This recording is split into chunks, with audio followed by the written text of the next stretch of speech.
What's up, YouTube, and welcome back to KangBrosTV. This is a review to Liverpool and West Brom. 1-1 at Anfield. That ruined my whole weekend. I ain't even gonna lie, bro. I saw all the results happen, and I was like, this is it now. This is a dead cert victory. Even though Big Sam, Fat Sam, whatever you want to call him, we knew what he was going to do, what he always does. And I was like, okay, but it's at Anfield, and we should have too much with them. Yeah? The game starts off perfectly. We're all over them. We get the goal. I'm then thinking this is going to be 4 or 5 because there's too many gaps here. I thought Liverpool got this sussed. Sam Allardyce hasn't got his men in the right shape or whatever. The organization's not there. We're going to score 4 or 5. This game then ends 1-1. And you cannot say as a Liverpool fan that you did not see that coming. I saw it coming long. But equally, you can't say as a Liverpool fan that it wasn't deserved. You can't turn around and be like, oh my God, I'm shocked it was 1-1 because it's bullshit. Because it was on the cards. At one stage, from my perspective, listen, don't get it twisted. I'm happy that the way they started, I thought it was unreal. I thought the way they started was actually unbelievable. Like, it was like a swarm of bees. I mean, everywhere. They were just all over him. I get that. I understand all that. Good. But for me, is that you know what Sam Allardyce is about. You know what he's going to be telling his teams is to how to set up and how to approach games. For me, I think one of the commentators said it, and I thought he hit the nail on the head. It's like Carragher said it. I think he said it's one of those that you can drop your standards to your opposition.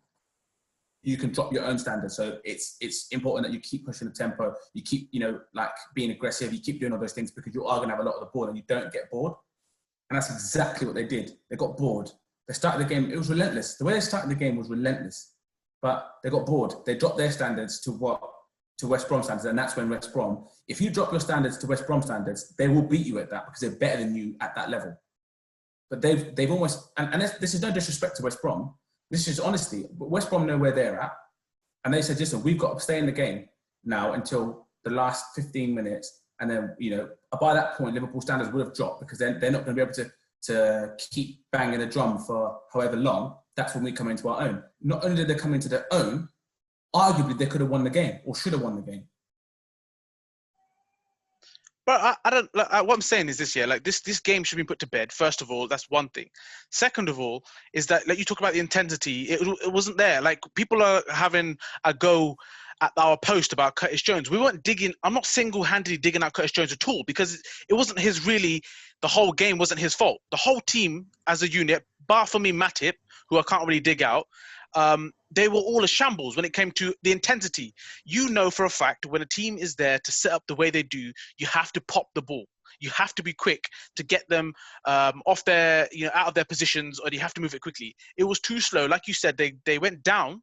They downgraded their own football quality into theirs. It was slow moving, and this is where I blame all the midfielders, not just Curtis Jones, because his error was the one that led to it. People have already talked about it. Has he become too cocky within himself? He just needs to be a bit realistic, and he will learn from it. That's the most important thing. Everyone makes mistakes. I'm not digging him out on this. I'm just saying, keep the same energy, right? So when you big up Curtis Jones for what he does good stuff, brilliant. But when he makes a mistake, let's at least raise it. Don't ignore it like it doesn't exist. Just because he's 19 years old now, suddenly he can't be criticized. That's what, for me, pisses me off. Like, you bum him up or you love him up, whatever, and then suddenly he makes a mistake, you just ignore it. We can't ignore it. He will learn from it. Jared made a mistake. Everyone makes mistakes. But, mate, the ball's not moving quick enough. We've said it before from Curtis Jones. One thing he does need to improve on is move the ball quicker, okay? And he falls into that. So this is why I'm vexed at the whole team in general. And then I want from the team, what about Klopp? What is the sense behind the subs, bruv? Yeah, you can see this coming from early, that this game is not working out. He then waits for them to score, and then Ox comes on. Now, this is where you have to question, sometimes with Klopp subs, the choice of subs he makes, when he makes them, he has to be questioned. You're telling me Big Shaq, that game was screaming out for Big Shaq. What does he have to do to get into the team? We've talked about before. There's something more than just him being fit for why Shaq doesn't play. I don't get it. We saw it in the Champions League. We saw it earlier in this year, that he can find that ball that you need to open up a defense and get that goal. I think it was in the Champions League, he slotted through to Jota, whoever it was. I can't remember the goal exactly, but he did it twice this season. So what more does he have to do? And what's the subs? You look at Origi, what's he going to do? I'm sorry, bro. Some blame has to go to Klopp. He just watched the game and just when the goal happened, he's just smiling. Talk to me about these Well, subs. I think no, I ain't disagree with you on that. I think you're right, but for me, I think the biggest thing is sometimes it's one of those ones where it's frustrating because I look at it and I think I ain't going to sit here and say, you know, Klopp, what are you doing? Because the players on the pitch have got to take some responsibility for the performances they put in. The Curtis Jones, listen, I feel it's a tough one, yeah, because I'm with you. Have the same energy, carry that same energy. When if he's not pulling it, if he's doing something that's wrong, you still got to highlight it. Just because he's 19, everyone thinks, oh yeah, like he's young or whatever. Listen, he's young or old. At the end of the day, you don't make that pass. Age ain't nothing but a number, yeah? So everyone says it all the time, but his mistake led to the goal. But prior to that, let's not get it twisted. He got hooked. It wasn't a tactical substitution. He got hooked because he kept taking too many touches. He got caught in possession and they break on us. That's what they're praying for. They're praying for someone to take too many touches, and he took way too many touches in a pitch when you know that you have, when you've got 11 men behind the ball in banks of 6 and 4, whatever, you've got to move the ball very quickly, and you've got to find a pass that they're not going to expect. Robertson, for whatever you want to set up a team, Robertson got a lot of joy on that side. He crossed a lot of balls into that box. So the answer would be to move the ball quickly and get it to your wide men and get balls into the box. And you buy tickets, you'll get an answer. But the fact of the matter is, Curtis Jones took a lot of touches in the middle of the pitch and got caught in possession more than once. I'm not just saying him, but he did it more than anybody else, as far as I'm concerned. The team as a whole, they dropped the standards, and that's not good enough for a team we're top of the league, and the results have kind of fell in our favour. Fine, but end of the day, you still got to set your standards as to where they need to be, and that was not good enough from a Liverpool team to start as well as they did, to drop off, to drop to West Brom standards and play them at their game. They will beat you at their game. Fact. When Liverpool dropped off, technically, when we dropped off, we lost the game 1-0. Because we started playing their game, they beat us at their game. When Liverpool played the way Liverpool played, we beat them 1-0. But obviously the game's played over 90 minutes. So for me, as far as you can sit and dissect Klopp and this and that, but the players on that pitch, they're the ones that are responsible for their standards, and they let their standards slip, and they dropped 2 points, and deservedly so. And fair play to West Brom. Man City and Liverpool, you've taken a point from both of them too, and fair play to you lot. Respect. You've got to put nothing but respect on that. It's dreadful and shocking to watch, but you also got to know what lane you're in. Identify what lane you're in, and you got to play within your means, and they did. And we were just not, it annoys me because you look at that and you think you get 3 points there, the league looks very different. But fuck me, have some like standards, lads. Have some self-respect to say, listen, we're not going to drop to that level. We have to keep moving the ball. They didn't, and you get punished. Well, this is what I'm saying. It wasn't working. So Klopp's had a long time to prepare for this game, and there's no shock. You know this is what Sam Allardyce is going to do. He's not going to be coming here to attack you. So this is what I want to see. Where was Plan B? Where was Plan C? And where was the changes? So this is why I do believe that Klopp is partially to blame for this, because some of his subs at the time was shocking. This game was crying out for Thiago for me, by the way. We said this even before the game started. Yeah, this is the one that you need him for. Exactly. We said if Thiago is playing in this game, he will find the holes and break this team down. Simple. That's the thing. I think, personally, Liverpool don't get me wrong, whenever he's fit, he will play. But the point being, we don't necessarily need him for the Man Cities and the Chelseas and those types of games. Yeah, because because they think they can outscore you. It's the games at teams when they don't believe they can score against you is when you need him more than ever, because that's when he dictates the pace of the game. Probe, bang, now we attack. So these are the sort of games we need him for the most. So I was half thinking, if he's 80% fit, play him this game and then give him a few weeks off, because this is the game that we would need him the most. West Brom weren't here to attack. But then with that said, like I said, we can talk about all ifs and buts. The fact of the matter is Liverpool let their standards drop, and we played West Brom at their game, and we got punished. And like I said, we're actually lucky to walk away with a point if truth be told. Well, thing is, I'm genuinely angry over what the results was and how it went for Liverpool, right? You got fans, still these Liverpool fans that go, guys, you just say this shit for views. You say this shit. You're harsh. Liverpool top of the league.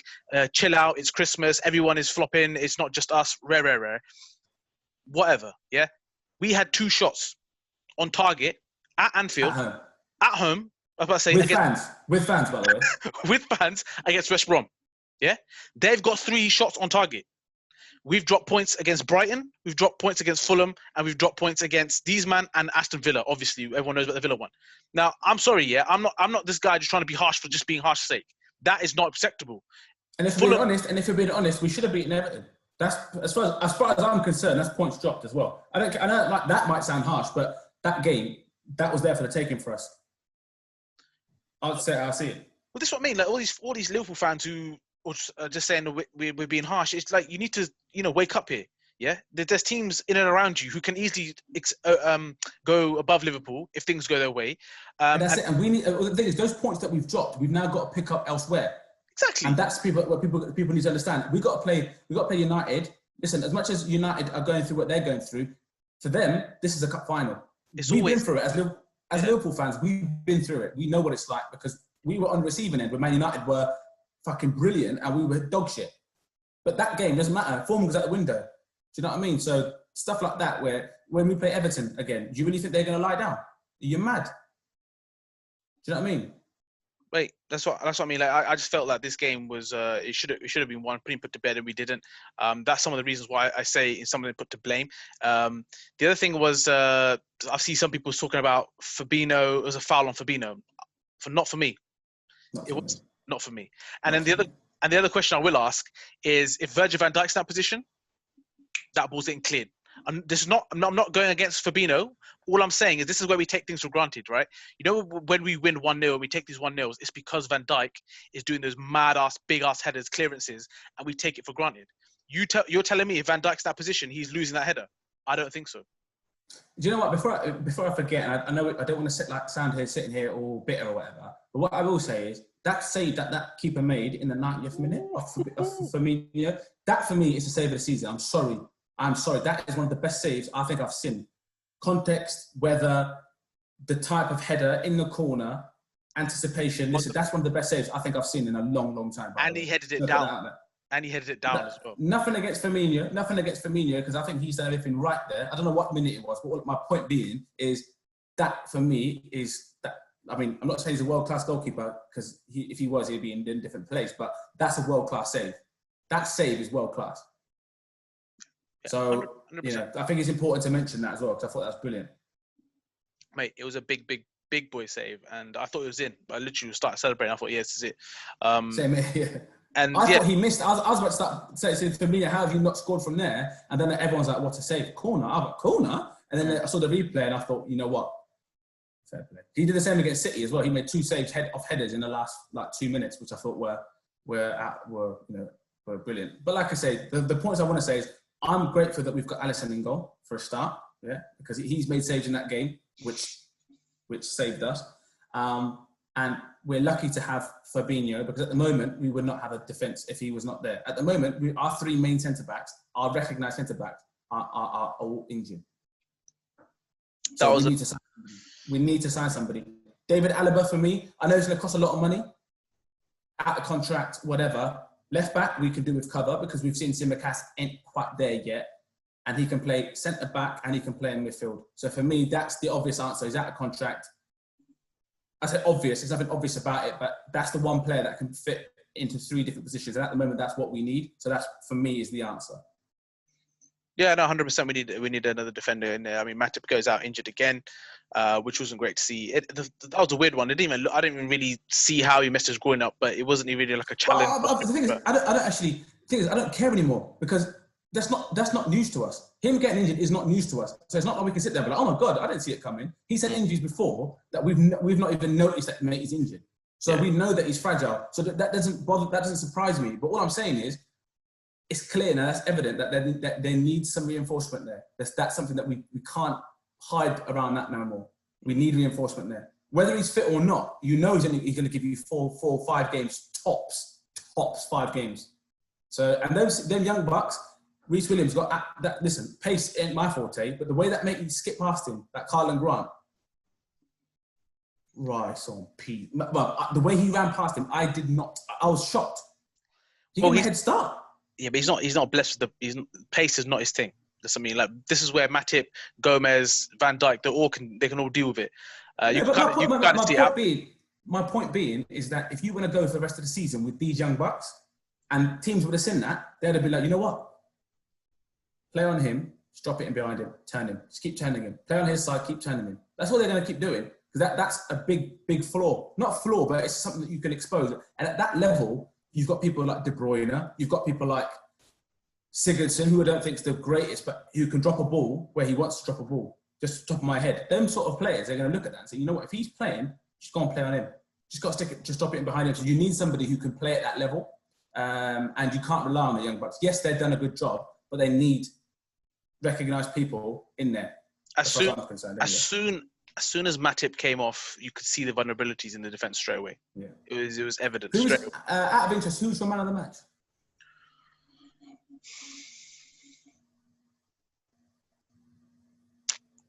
I'll give it Henderson.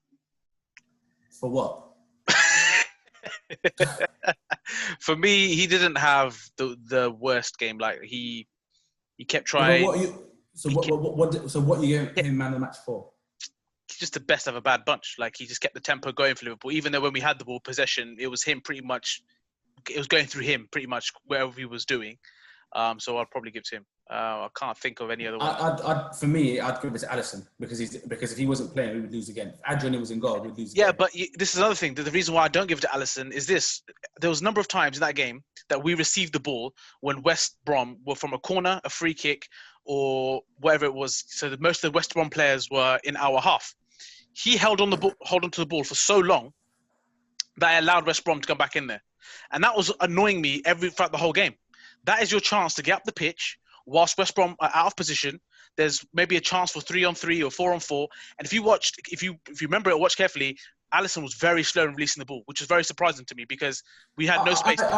It's weird because I saw it from a different perspective. I saw it from the perspective of as soon as we lost the ball, they set up and they literally had banks. So yes, I understand it's like move the ball quicker, but I think from his perspective, he's thinking, right, can we miss this out and get one-on-one up there? And we couldn't. So I think I get it. I mean, it's devil's advocate, but I'm just saying. I think for me, he's there to be a goalkeeper, and he's the reason we haven't lost that game. As far as I'm concerned, that's just the way I see it. But yeah, I think if you have a point. If you've got banks and banks of defence, and all they're going to do is defend and not give you any space, surely you need to mix it up a little bit. Yeah, move the ball, get it up there. 100%. But I don't know if you noticed, but he looked to miss out the fullbacks and go straight to the wide men, and he realised that's not on, and then he had to go to the guys closest. So I think, again, maybe I'm just trying to cut him slack because whatever, but I just felt like he did try. But I think the way that they set up, it didn't allow us to release the ball up there high and early. So it meant that he thought, right, okay. So for you, naturally, you see the fullback, you think, right, roll the fullback. But then he didn't roll the fullback, went to hit the wide men, that went on, and then he ends up rolling the fullback. So you're set, and everybody else is thinking, just give it to the fullback straight away. Then that gives us 5 seconds, maybe. No, I totally agree with you. You could tell by Alisson's reaction. You could see that no one was on the wide. But what question I would ask you is that does it always have to be on? Even if you get into an area where you get Salah running on or Mane running against one defender, surely that's going to shut defenders up. If they're out of position, they're trying to run backwards from a corner or a free kick.